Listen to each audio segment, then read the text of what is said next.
Welcome to today's Explainer. Today, we're diving into one of the absolute biggest architectural shifts we've seen in decentralized networks. We're talking about EigenLayer, a protocol that is fundamentally transforming how we think about trust, capital efficiency, and Ethereum's fragmented security problem. Think about this for a second.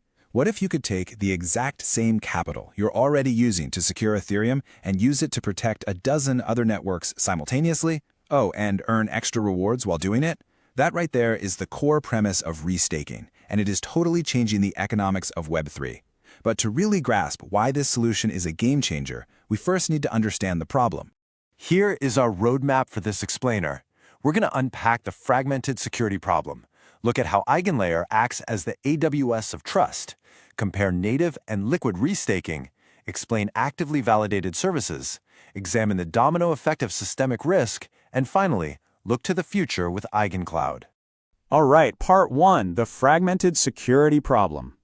So traditionally, if you were a developer launching a new bridge or an oracle, you faced this massive start-from-scratch dilemma. Bootstrapping security literally meant building a trust network from zero. It's incredibly expensive, and it basically forces these projects to issue highly volatile tokens just to pay their validators. But shared security completely flips this script. Instead of building from scratch, protocols can essentially rent massive, established trust directly from Ethereum. It makes them highly secure from day one, completely avoiding those massive startup costs. Because, let's be honest, that old bootstrapping model, it's inherently dangerous. Fragmented security leaves these isolated, brand new networks incredibly vulnerable. Since they rely on newly minted tokens for security, a low market cap means it really doesn't take much capital for a malicious actor to just overpower the network. Before EigenLayer stepped in, this created a really fragile ecosystem. Which brings us to Section 2, EigenLayer, the AWS of trust. Think of restaking like cloud computing for decentralized trust. I love this analogy. Think back to the early days of the internet. Every single tech startup had to physically build and maintain its own massively expensive server farm. Now, they just rent space from a giant like Amazon Web Services. Well, EigenLayer essentially does the exact same thing for crypto. It turns Ethereum's massive pool of security into a cloud service that developers can just rent. You don't need to build physical validator networks anymore. You just tap into the existing infrastructure. And the magic mechanism making this all possible is called restaking. In plain English, restaking allows ETH stakers to take their already staked assets and repurpose them to secure additional services. For you, the user, it maximizes your capital's utility. You're effectively stacking new rewards right on top of your base Ethereum yield. It's a total win-win. New protocols get the security they desperately need, and users get way better capital efficiency. Moving on to Section 3, native versus liquid restaking. So how do you actually get involved? There are two main pathways here. First, there's native restaking.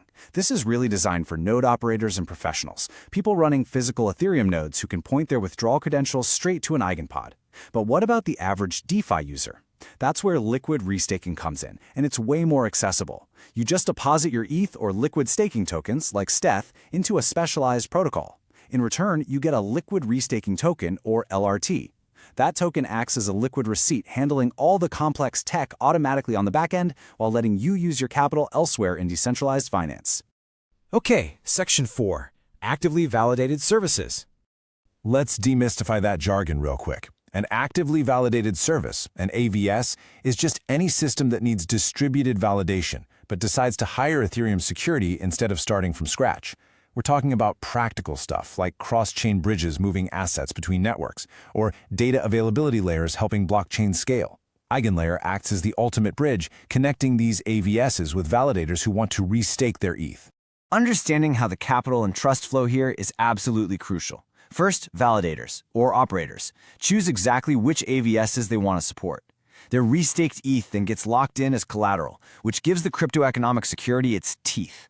By pooling all this trust together, launching an attack becomes astronomically expensive. But there's a catch.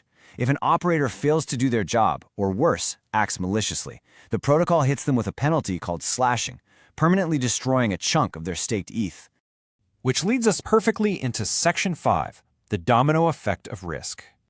Now, we have to talk about the flip side. While shared security is a massive breakthrough, it absolutely introduces some serious systemic risks. See, with standard Ethereum staking, your risk is isolated to just the base rules. But with restaking, your risk scales up with every single service you secure.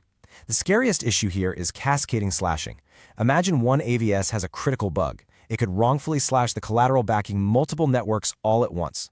We're talking about a potential domino effect of collateral destruction across the whole DeFi ecosystem. This creates systemic leverage, where protocols might literally become too big to fail. And if that happens, it puts intense pressure on the Ethereum community to perform hard forks, which honestly threatens the core neutrality of the entire network. Finally, Section 6, the future, EigenCloud.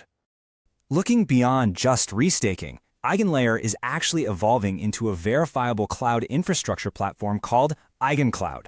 This is aimed straight at next-generation tech. We're talking about autonomous AI agents holding their own crypto wallets and interacting economically, plus decentralized peer-to-peer computing networks. And the wild part is, all of this future infrastructure will be secured by the massive economic weight of restaked ETH. So, it all leaves us with one really critical question. Can the long-term success of this verifiable global commons actually survive the immense systemic risks of restaking? EigenLayer has absolutely solved the fragmented security problem, and it's brought billions in value to this shared security model. But its ultimate survival is going to depend entirely on balancing those incredible yields with some incredibly rigorous risk management. Thank you so much for joining me for this explainer on the future of decentralized trust and Ethereum security. Catch you next time.